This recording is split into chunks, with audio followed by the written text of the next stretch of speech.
اچھا، اس کے علاوہ اب میں تھوڑا سا ڈیفرنٹ ٹاپک پر چلتے ہیں اور جی بات کرتے ہیں کہ تقلید کے حوالے سے آپ کیا کہنا چاہتے ہیں؟ تقلید جی، تقلید کی حقیقت کیا ہے؟ دیکھیں، تقلید کی حقیقت یہ ہے کہ ہم کسی مفتی کے فتویٰ کو اپنے لیے حکم شرعی مانتے ہیں. فتویٰ جو دے گا ہمیں نہیں معلوم یہ فتویٰ جو ہے یہ فتویٰ قرآن نہیں ہے، فتویٰ حدیث نہیں ہے، فتویٰ مفتی کا قول ہے. یہ مفتی کا قول ہم اپنے لیے حجت مانتے ہیں. تو یہ اس میں شریعت میں اس کی کوئی جواز نہیں ہے. اسلام میں رسول اللہ صلی اللہ علیہ وسلم کے دین میں جو چیز حجت ہے، جو حکم شرعی ہے، وہ قرآن ہے اور سنت. اس کے علاوہ کوئی اور چیز نہیں ہے کہ کوئی ایسا طبقہ بھی ہے اسلام میں کہ مفتی حضرات ہیں کہ وہ فتویٰ دے دیں تو وہ فتویٰ ہمارے لیے شرعی حکم کی حیثیت رکھتا ہے. فتویٰ جو ہے ایک فتوے میں ایک اور عام جملے میں کوئی فرق نہیں ہے.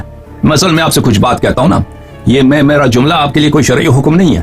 میرے جو جملے ہیں آپ اس کو دیکھیں گے، اپنے عقل سے سوچیں گے کہ یہ اگر صحیح کہہ رہا ہوں بات کہیں گے صحیح ہے، اگر قرآن و سنت کے خلاف ہے تو کہیں گے قرآن و سنت کے خلاف ہے. اگر ایسا جملہ کہہ دوں کہ پتہ ہی نہیں ہے کہ یہ قرآن کے خلاف ہے، پتہ نہیں چل رہا یہ موافق ہے مخالف ہے قرآن، تو پھر کہہ دیں گے ہمیں نہیں معلوم ہے کہ یہ صحیح ہے یا غلط ہے.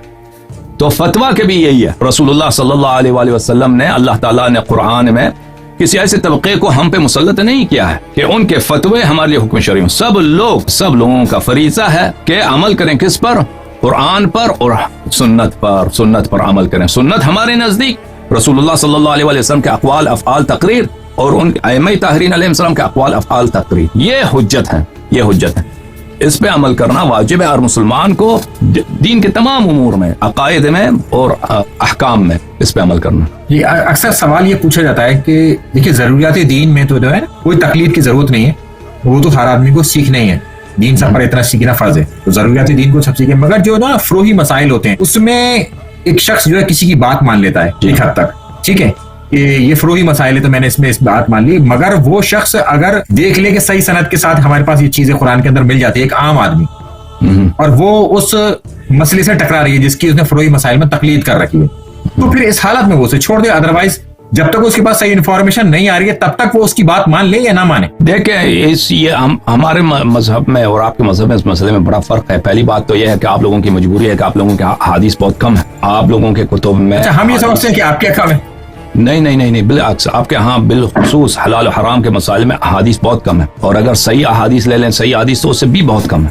ہمارے ہاں تو الحمدللہ احادیث تمام مسائل پہ بہت زیادہ ہیں. اب آپ کے ہاں مجبوری ہے، یعنی اگر آپ لوگ یعنی چارہ ہی نہیں ہے، جو لوگ مثلا ابو حنیفہ کے مذہب پہ چلتے ہیں اگر نہ چلیں تو ان کے پاس حکم ہی نہیں ہے. لیکن ابو حنیفہ کا قول کوئی قرآن و سنت نہیں ہے، اس کا اپنا قول ہے. کوئی بھی نہیں مانتا کہ وہ قرآن و سنت ہے. ایک دو آپ مثال مجھے دے کے سمجھائیں تاکہ ہم یہ بات سمجھ پائیں، اپنی عوام کو بھی سمجھا پائیں کہ ایسی یہ مثالیں موجود ہیں جس کا اہل سنت کے پاس حل موجود نہیں ہے، وہ تقلید کرنی ہے. احکام میں بہت زیادہ ہے، حدیث نہیں ہے، نص نہیں ہے. اصلاً اجتہاد کا مطلب ہی یہی ہے. اگر آپ اپنے کتب میں جائیے کہ صحابہ کیوں اجتہاد کرتے تھے، اس کی وجہ اجتہاد کو تو ہمارے نا چوتھے نمبر پر رکھا گیا ہے نا. قرآن میں دیکھیں گے اجتہاد دے کر فتویٰ دیتے تھے نا.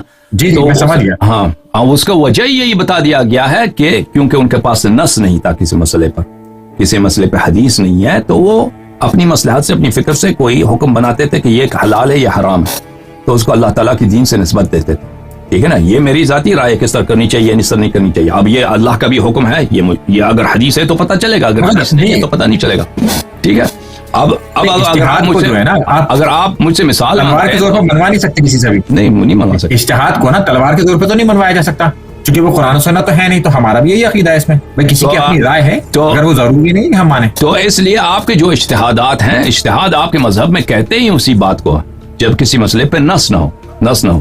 تو یہ تو اکثر آپ کے احکام جو ہے نا، ابھی میرے ذہن میں آپ کہہ رہے ہیں مثال ہے، میں اگر مجھ سے پوچھیں تو مبسوط ہے سرخسی کی جو مبسوط ہے احناف کی جو ہے سب سے بڑی بک وہ ہے فقہ میں المبسوط سرخسی. اکثر اس کے احکام اسی کے بغیر نص کے ہیں. اکثر جو فتوے دیتے ہیں بغیر اس میں نصوص نہیں ہیں.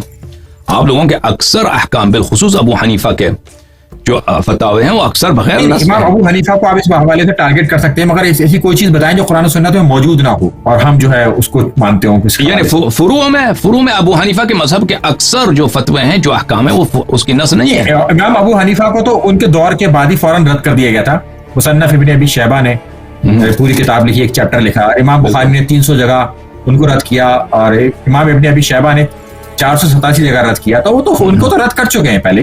تو ابھی میرے پاس کوئی ایسا نمونہ کہ میں بتاؤں کہ آپ لوگ یہ کرتے ہیں اس کی حدیث نہیں ہے، حلال و حرام میں بھی میرے ذہن میں نہیں ہے، لیکن اس کی مثال ڈھونڈنا کوئی مشکل نہیں ہے. ٹھیک ہے ٹھیک ہے.